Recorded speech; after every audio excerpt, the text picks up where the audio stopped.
Queridos irmãos, é com alegria que nós ocupamos o púlpito desta igreja numa manhã que eu não preciso dizer o quanto é emocionante, para mim. Depois de mais de 30 anos de ministério, alguém perguntar assim: mas você nunca fez um batismo infantil? Eu falei: de um neto, não. E mexe realmente muito com o nosso coração. Nós que buscamos temer ao Senhor e ter a nossa família na presença de Deus, ver a próxima geração na casa do Senhor e sendo incluída na aliança, é algo que muito nos alegra.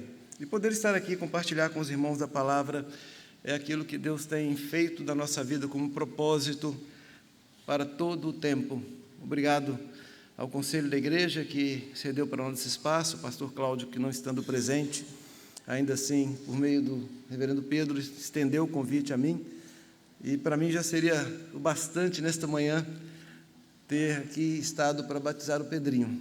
Compartilhar a palavra é a cereja do bolo, é algo ainda mais gratificante. Eu convido você para abrir, portanto, sua Bíblia comigo no livro de Êxodo, no capítulo 1.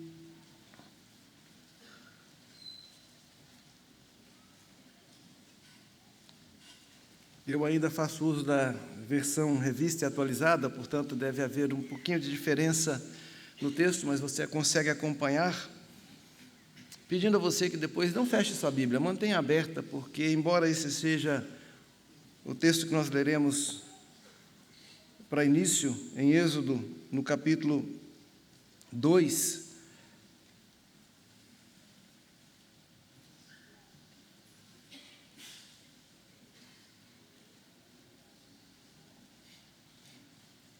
versículos 1 a 4, nós faremos a leitura ainda de outros textos na sequência.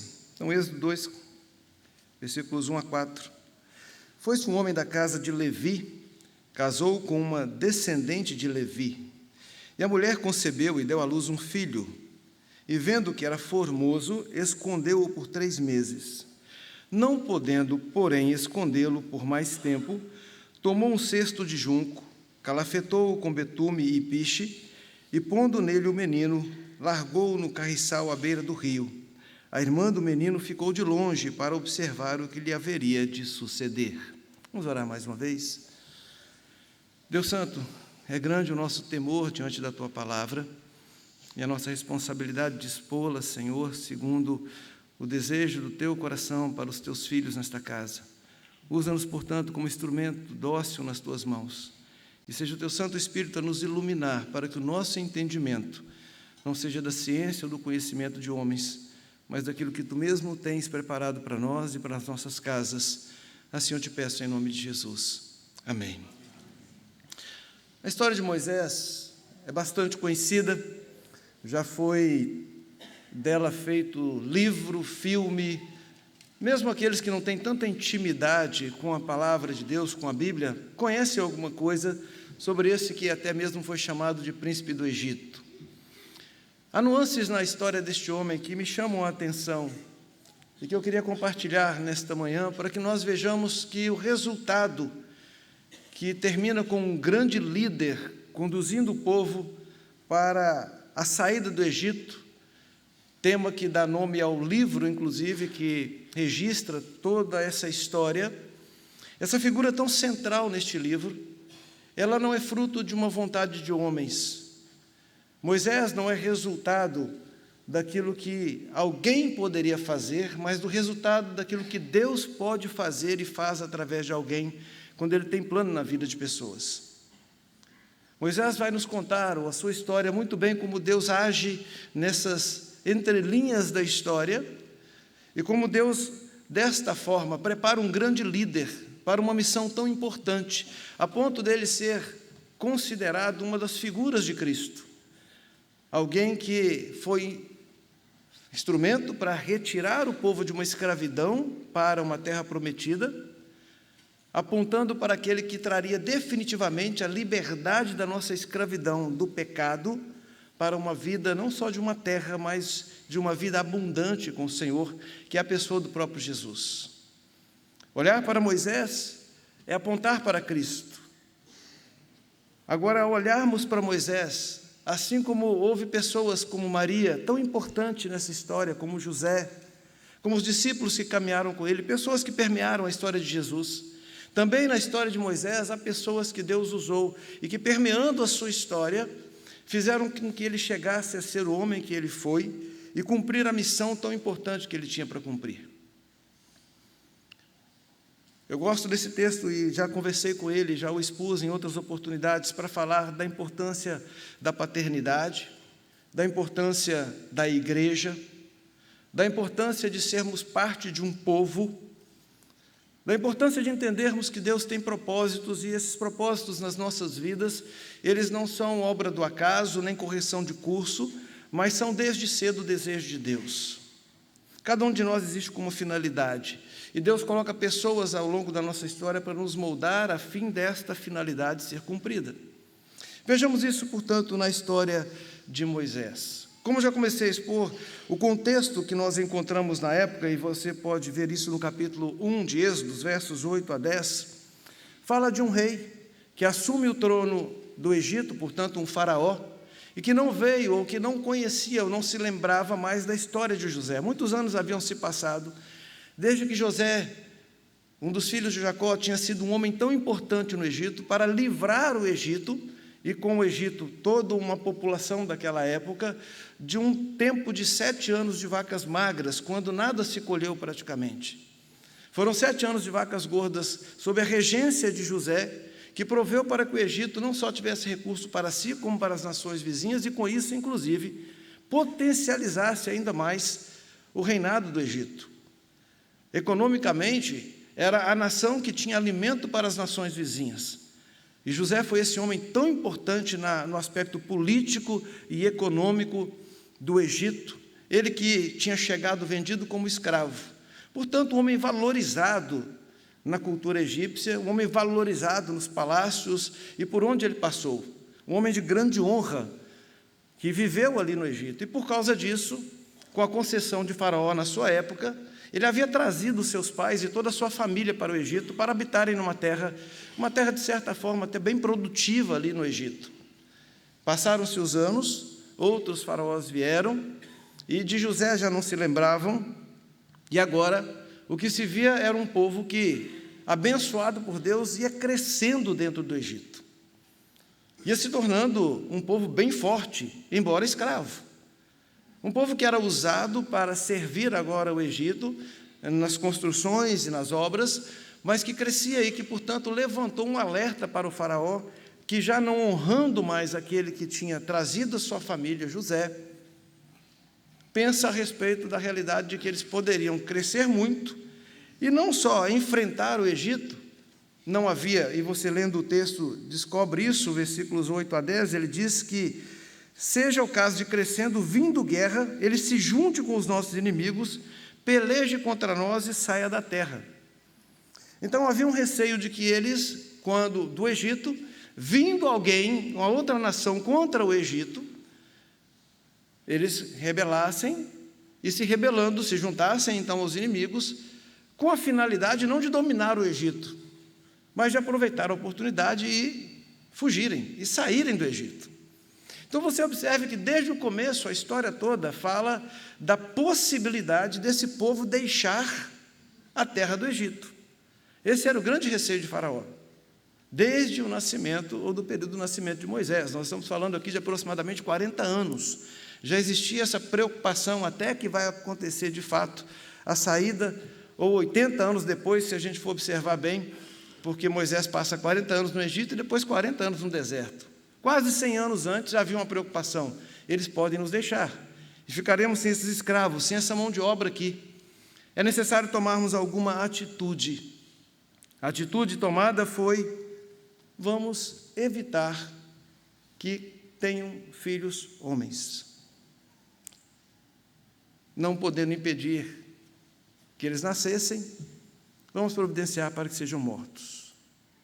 A história de Moisés começa com o seu nascimento já num contexto onde havia, por parte do Egito, o desejo de um controle do número de meninos, e a ação tomada aqui, para que esse povo não crescesse ali dentro do Egito,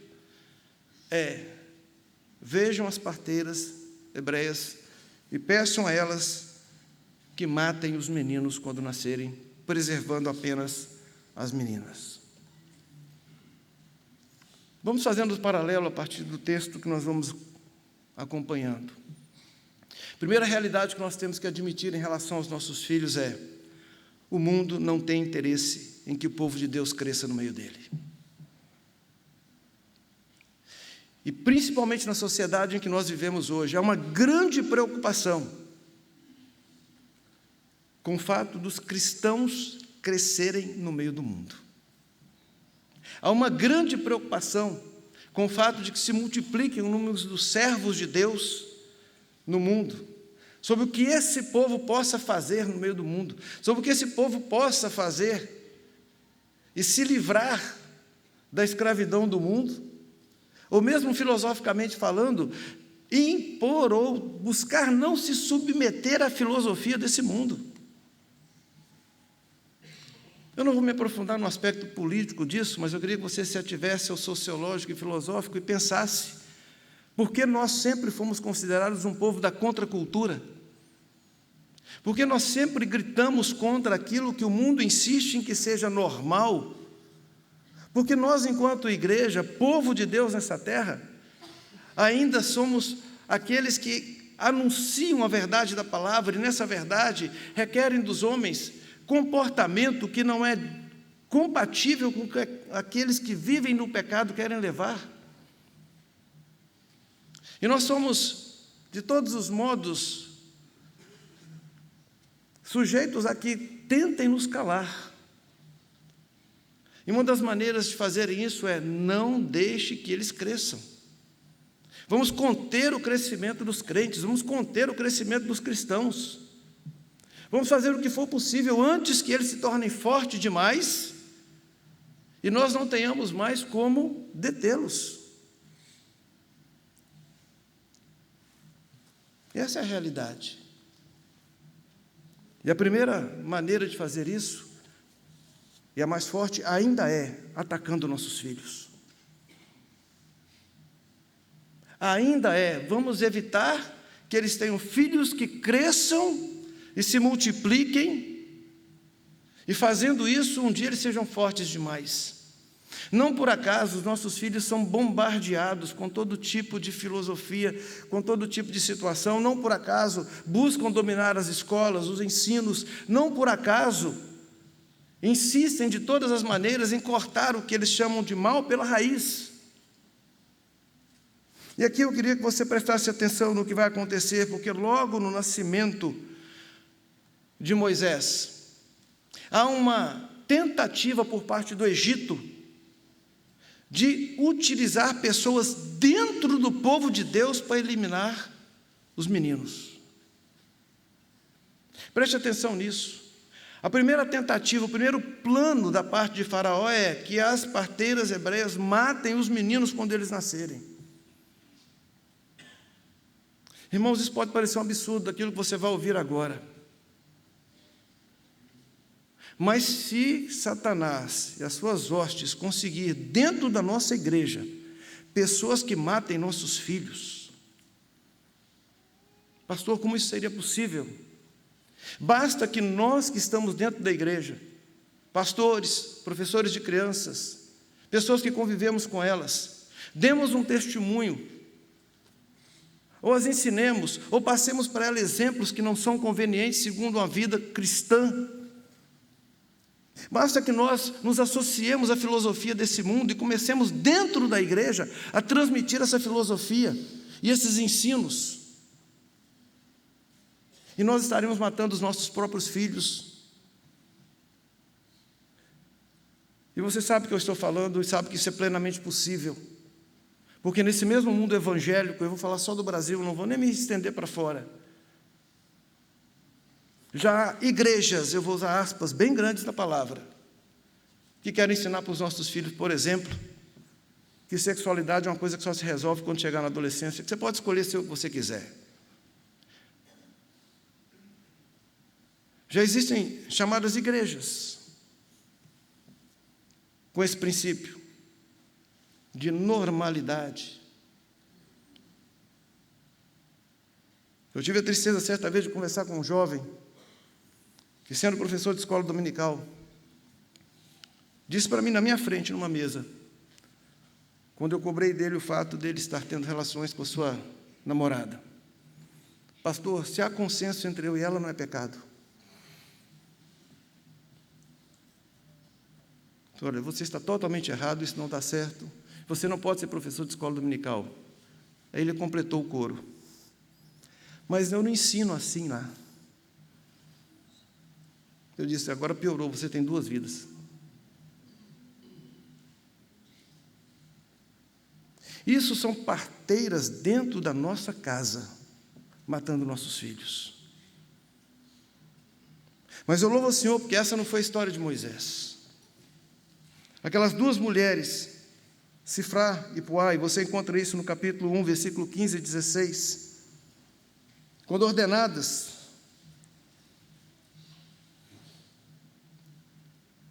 resolveram o seguinte, dizendo: quando servirdes de parteira às hebreias, examinai, se for filho, matai-o, mas se for filha, que viva. Mas elas decidiram, no versículo 17 e 22, temeram a Deus e não fizeram como lhes ordenara o rei do Egito, antes deixaram viver os meninos. Temeram a Deus. O nosso temor a Deus não pode nos permitir tirar as vidas dos nossos filhos dentro da nossa igreja. A única coisa que vai impedir que nós sejamos instrumentos de Faraó, das hostes deste mundo, para que nós mesmos não matemos nossos filhos dentro da nossa igreja, é que nós temamos a Deus. E aqui, olhando para essa igreja, se você não tiver outra razão qualquer para cuidar bem das crianças, tema a Deus, porque Ele vai cobrar de você o que você fizer contra qualquer criança nesta casa. E preste atenção, porque pode acontecer um tempo em que o Pedro e a Ana estejam no supermercado ou em algum outro lugar e veja um de vocês e o Pedrinho pergunte assim: pai, aquele moço ali é da igreja? Pai, aquela tia ali é da igreja? E você sabe por que o Pedrinho fará um tipo de pergunta dessa? Sabe por que as crianças fazem esse tipo de pergunta? Porque o comportamento apresentado por aquele tio e aquela tia não condiz com o que ele vê e ouve na igreja. Tema ao Senhor, porque o Senhor estará vendo esse momento. Tema ao Senhor para que você não seja instrumento do Egito para matar os filhos desta casa, os filhos da aliança do nosso Deus. Essa é uma palavra para a igreja. Nós somos muito importantes na vida das nossas crianças, na preservação do nascimento delas, na luta contra aquele que quer tirar os nossos filhos do caminho do Senhor, que querem tirar os nossos filhos. Igreja é um lugar importante para levarmos os nossos filhos, tem que ser um lugar importante.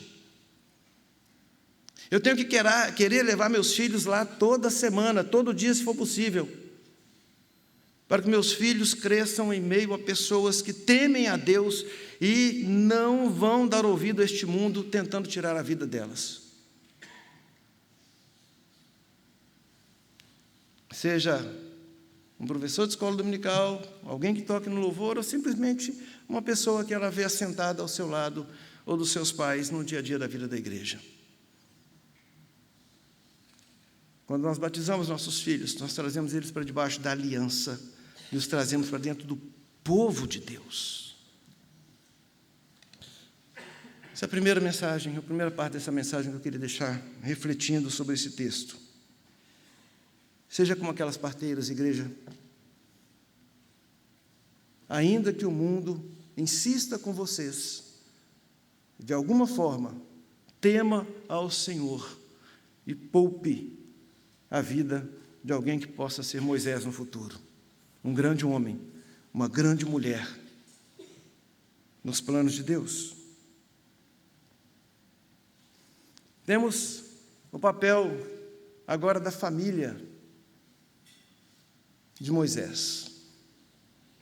E o texto que nós lemos já dá conta de que eles buscaram escondê-lo, mas isso só foi possível por alguns meses. Em Hebreus, no capítulo 11, você encontra o registro de Joquebede e Arão, os pais de Moisés, sendo citados como aqueles que fazem parte da galeria da fé, como assim chamamos, daquelas testemunhas que nós temos a nos rodear, ou seja, pessoas que deram um bom testemunho e que, olhando para o testemunho delas, nós devemos ser mais cuidadosos na nossa vida.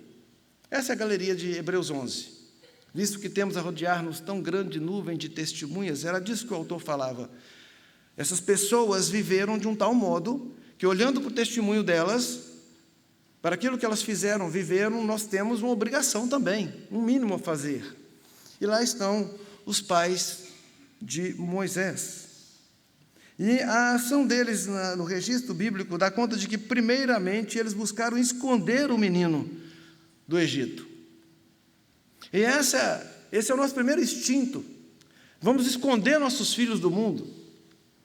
Vamos proteger nossos filhos do mundo. Vamos mantê-los aqui dentro de casa, só assistindo o que a gente quer, só ouvindo o que a gente fala, só indo na igreja. Em outro lugar nenhum a gente consegue aqui criar uma bolha e deixá-lo seguro aqui dentro. Mas por quanto tempo? O texto diz que no caso de Moisés foram 3 meses. Eu não sei se ele chorava muito, fazia muito barulho. Olha aí. Como é que esconde um negócio desse? Principalmente quando há pessoas querendo tirar a vida delas, que estão ali o tempo todo vigiando. Presta atenção, pais, avós, tios, tias, aqui de alguma maneira a gente é relacionado com uma criança.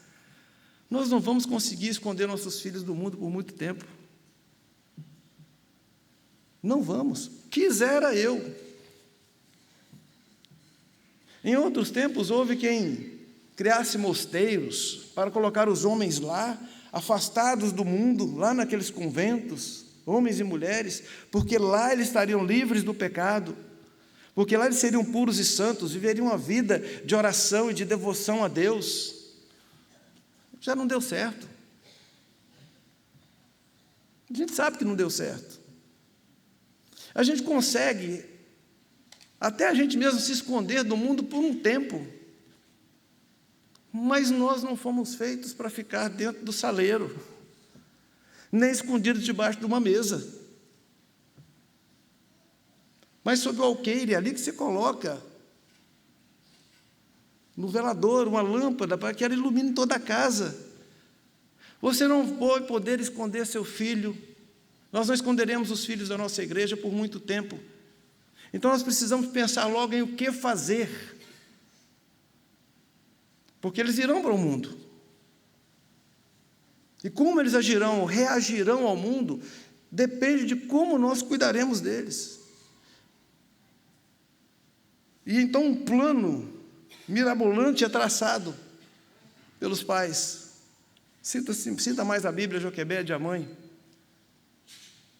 de colocar aquele bebê num cesto, num lugar onde seria encontrado pela filha de Faraó. E a expectativa daquela mulher é que a princesa se apegasse ao menino e o levasse para o palácio. E olha que essa expectativa se cumpre. Mas você já prestou atenção no que está acontecendo aqui? Eu estou entregando meu filho para o inimigo. Eu vou mandá-lo para o palácio, para a sede daqueles que querem tirar a vida do meu filho. Ela não mandou ele para outro país, não mandou para fora das fronteiras do Egito. Ela não colocou ele num cestinho, numa carroça, e fez aquela carroça sair do Egito e ir para outra região. Você já tinha parado para pensar nesse plano de Joquebede, que é um plano meio esquisito? Prover que o filho fosse morar no palácio. Por isso ela é colocada junto com seu marido na galeria da fé, porque ela acreditava que daquela forma Moisés seria poupado pelo Senhor, porque Deus já tinha um plano para a vida do seu filho. E crer que Deus tem um plano para a vida dos nossos filhos pode nos fazer ter ideias assim meio mirabolantes mesmo, sem outra alternativa, mas que a gente vai confiar que Deus vai conduzir tudo aquilo. E é assim que a irmã faz parte da história. Nós falamos muitas vezes de Joquebede, mas toda a família está envolvida nessa trama, para a vida de Moisés ser salva, para que ele viesse a ser o grande homem que ele foi. Deus trabalha com todos, trabalha com as parteiras, agora trabalha com os pais, com a irmã que está lá perto, que vai dar uma ideia, uma sugestão ótima para a princesa, que é: que tal você conseguir uma hebreia, ama de leite para esse menino? Que ele seja sua babá. Mas preste atenção, e eu não estou lendo todo o texto aqui. Agora no capítulo 2, versículos 5 a 9. Vai, respondeu a filha de Faraó. Saiu, pois, a moça, chamou a mãe do menino. Então lhe disse a filha de Faraó: leva este menino, cria, amor, cria ele para mim, pagar-te-ei o teu salário. A mulher tomou o menino e o criou. Olha o que Deus fez. O menino não foi levado para dentro do palácio, o menino volta para dentro de casa. Não levaram a babá para cuidar dele lá no palácio. Entregaram o menino para ser cuidado dentro de casa, pelos pais. Então preste atenção que os primeiros anos de Moisés não vão se dar dentro do palácio. Os primeiros anos da vida de Moisés acontecem dentro da sua casa. É ali que ele vai receber as primeiras instruções. Ele não só vai ser amamentado, como ele vai ser instruído. Mais tarde, quando nós olhamos para Moisés e vemos-lo conhecendo a história de Abraão, de Isaac, de Jacó, de José, quando nós vemos Moisés tendo noção da aliança de Deus, não foi no palácio que ele aprendeu isso, foi em casa. Moisés passaria um bom tempo no palácio, lá ele seria treinado nas artes da guerra, lá ele seria treinado nas línguas, lá ele seria um homem muito bem preparado, inclusive para liderar, se preciso fosse, um grande povo. O Egito treinou aquele que ia tirar o povo de lá. Coisa de Deus. O treinamento técnico para o seu filho, o mundo vai dar. O mundo vai ensinar para os seus filhos as artes, as línguas. Na escola, o seu filho vai aprender a profissão que ele vai desenvolver na sociedade. Na escola, ele vai ser alfabetizado. Mas quem é Deus? Qual é a aliança do Deus com essa família? Ele aprende em casa.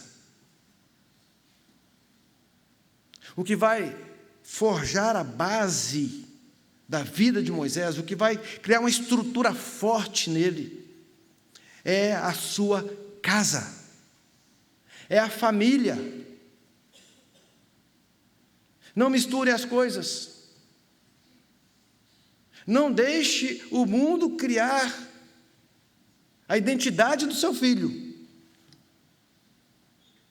E não adianta. Eu não vou discutir quem é a favor ou quem é contra o homeschooling aqui, mas até isso tem um prazo. Não vai dar para fazer homeschooling no nível universitário.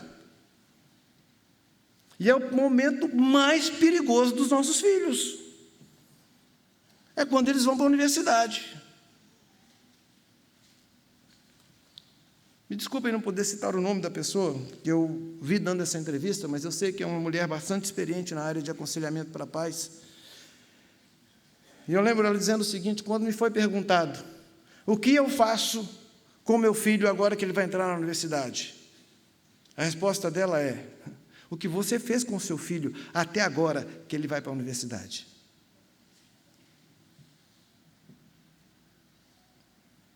Não procure a igreja, não se desespere agora que o seu filho vai para a universidade. Aproveite enquanto ele não está lá. E mais, aproveite enquanto ele não está no ensino médio. Ou até no ensino fundamental. Mas como é que eu aproveito isso?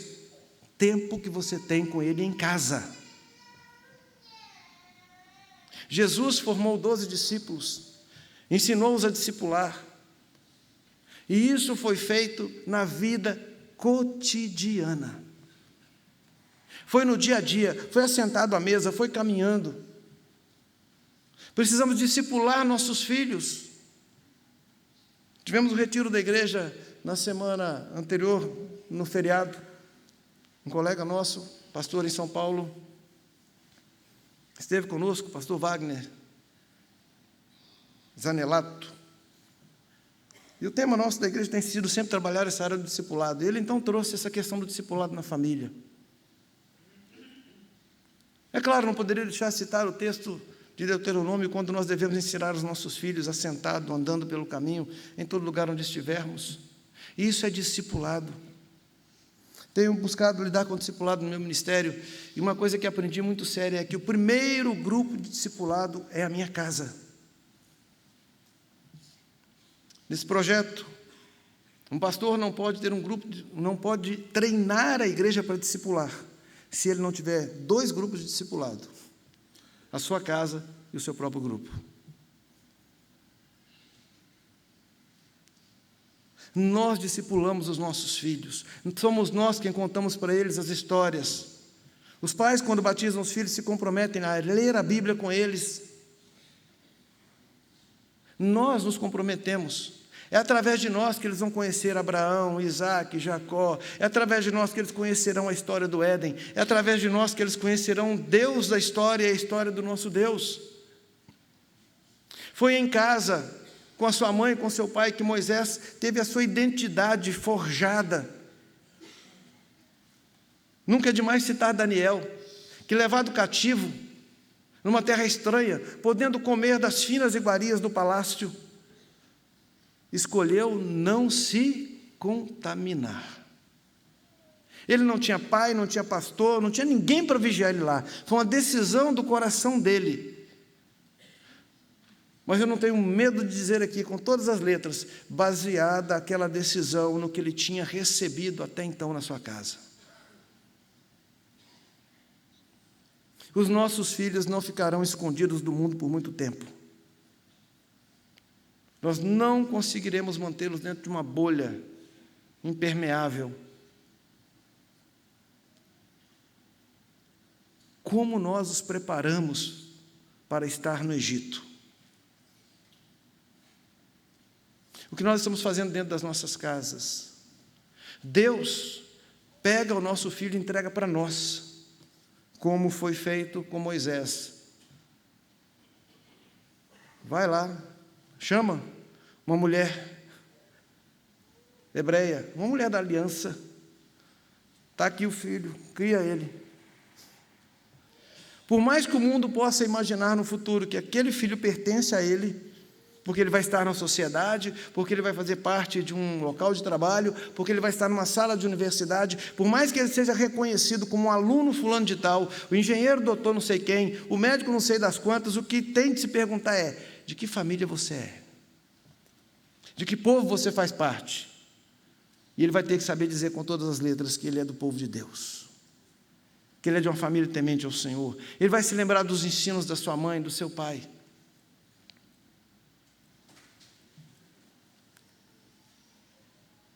Deus nos dá esse privilégio.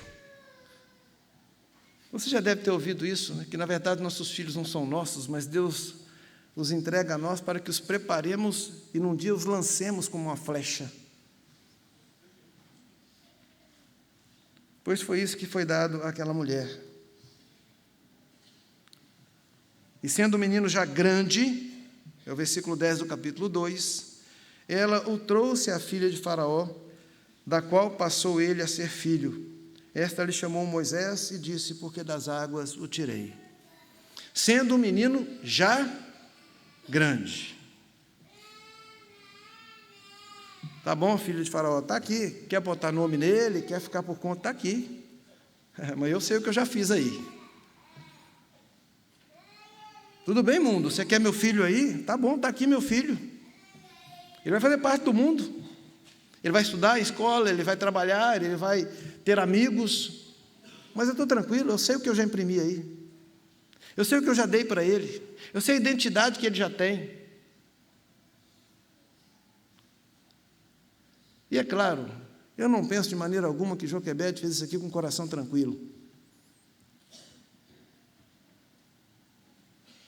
A gente não vê os nossos filhos saírem de casa com o coração tranquilo.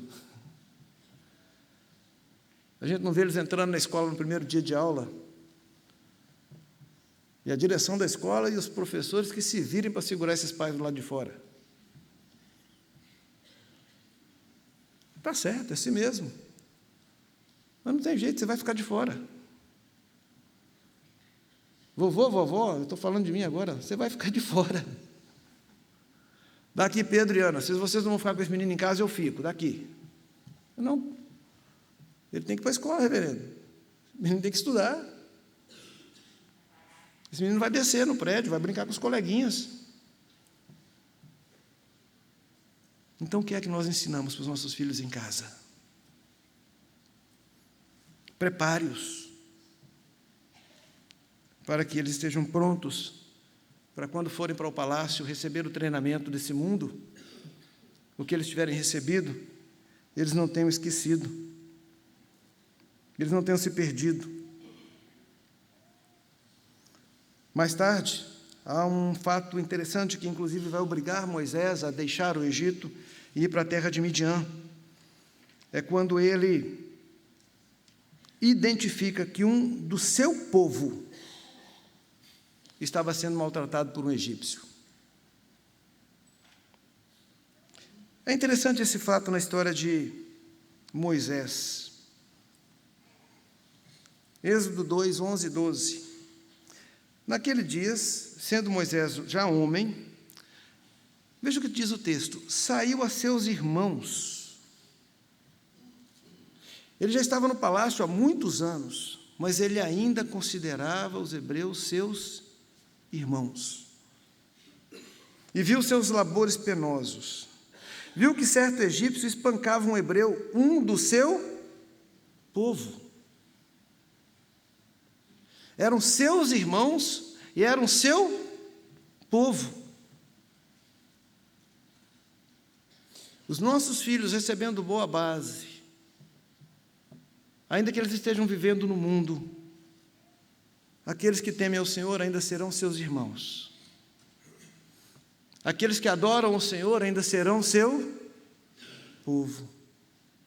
A ponto dele tomar uma atitude severa, que foi de tirar a vida daquele egípcio, porque estava maltratando um seu irmão, um do seu povo. Já pensou o nível de revolta que veio ao coração de Moisés para que ele chegasse a matar um egípcio? Ele criado ali nos palácios, comendo de tudo, aprendendo de tudo da cultura egípcia. Mas ele não simplesmente apartou. De forma alguma que nós estamos defendendo o assassinato. Mas eu quero que você reflita sobre a indignação dele, e isso só acontece quando a gente ama de fato alguém que está sendo maltratado. Tem que ter algo muito profundo para a gente partir numa defesa daquela pessoa a ponto de tirar a vida do outro. Ele tinha no seu coração algo tão forte quanto a ser hebreu, que essa foi a atitude que ele tomou. Nós, às vezes, irmãos, vemos irmãos nossos sendo maltratados e nem sequer abrimos a boca. Esse homem era fruto da ação de Deus por meio das parteiras que pouparam sua vida, temeram ao Senhor, e da sua família, que depois o criaram até que ele fosse enviado para o palácio. Mais adiante, há um outro fato na vida de Moisés. que é quando ele, depois de matar esse egípcio, é obrigado a fugir e vai para a terra dos midianitas.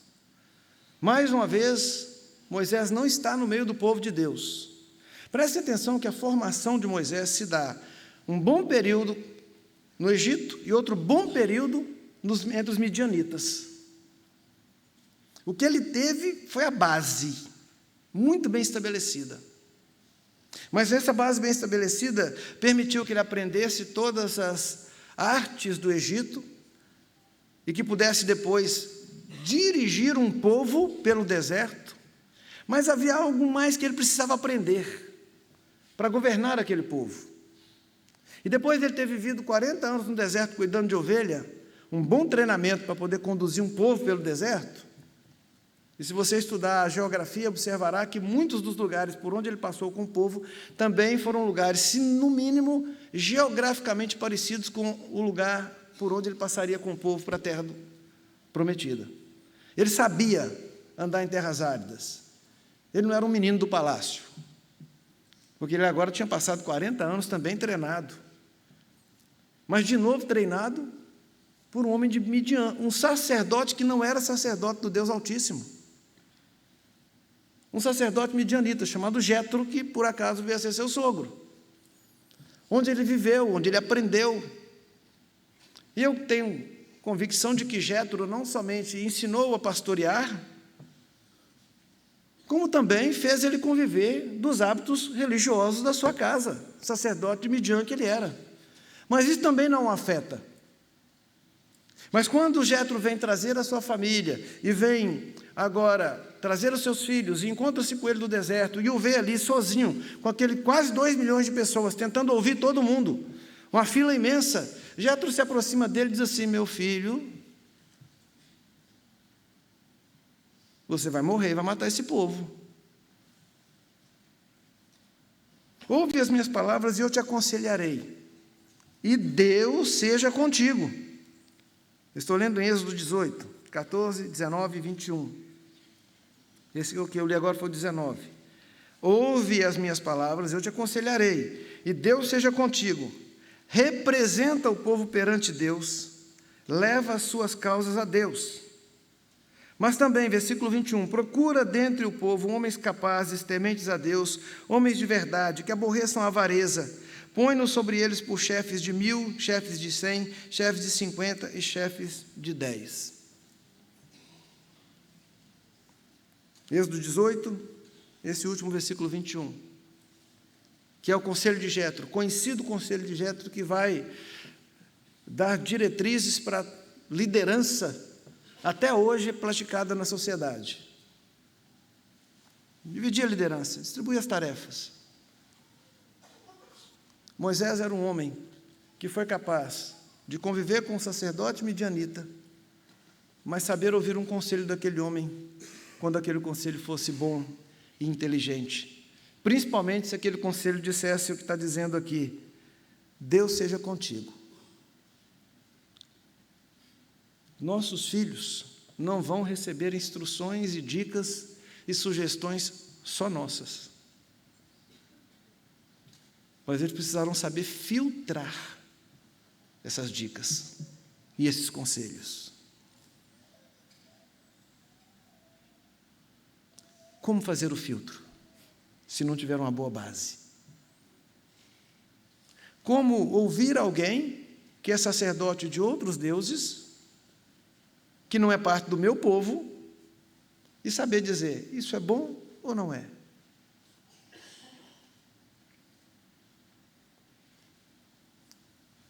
Moisés ouviu, seguiu aquele conselho e conduziu o povo até a terra prometida. Em tudo isso, como disse no começo, o que nós temos que crer é na ação de Deus na história desse homem. É uma história estranha, do ponto de vista humano falando. De um homem que é preservado no seu nascimento, que vive num palácio, é treinado lá, que vive no deserto, é treinado lá, que vai ser aquele homem que Deus vai chamar e que ainda assim vai dizer que é pesado de língua, que não estaria bem preparado e que o Senhor vai usar para tirar o seu povo da terra do Egito e levar e conduzir até a terra prometida. Hoje nós conhecemos a história de Moisés, sabemos o resultado dessa história e sabemos que grande homem ele foi. Mas como ele chegou a ser esse grande homem? Deus usou pessoas ao longo da sua história. Desde o seu nascimento. Na formação dos nossos filhos, dos filhos da nossa igreja, daqueles que o Senhor coloca debaixo da aliança conosco. Talvez num momento você faça o papel de parteira, num outro momento você seja o pai, a mãe. Você é povo do Senhor. Esses papéis são nossos, diante dos filhos que Deus nos tem dado, para que os preparemos para a sociedade. Que grande feito eles executarão, nós não sabemos. Mas o que nós esperamos é que eles sejam homens tementes, mulheres tementes ao Senhor. E podemos pedir que Deus nos livre do mal. Podemos orar por eles, com eles, podemos ler a Bíblia com eles, podemos ensinar-lhes, ajudar a formar essa identidade de povo do Senhor no coração deles. Em qual papel você esteja agora, veja como você executa isso. E se você é um jovem, um adolescente desta igreja, reflita sobre o que você tem recebido da parte do Senhor por meio de pessoas que Deus tem colocado na sua vida. Firme a sua identidade como servo de Deus. Esteja preparado. Deus pode te levar a lugares que você nem imagina. Pode te colocar em lugares onde você não faz ideia. Pode te dar autoridade e poderes. E você precisará saber como fazer uso deles. Para que se diga de você como se pode dizer de Moisés. Foi um grande homem. Até aí a frase não quer dizer nada. Mas quando a gente diz, foi um grande homem de Deus. E a serviço de Deus. Porque a gente pode olhar para a história dele e ver assim, como Deus agiu na história desse homem. Como Deus tinha um plano e executou nos seus mínimos detalhes. Para que ele viesse a ser quem veio a ser.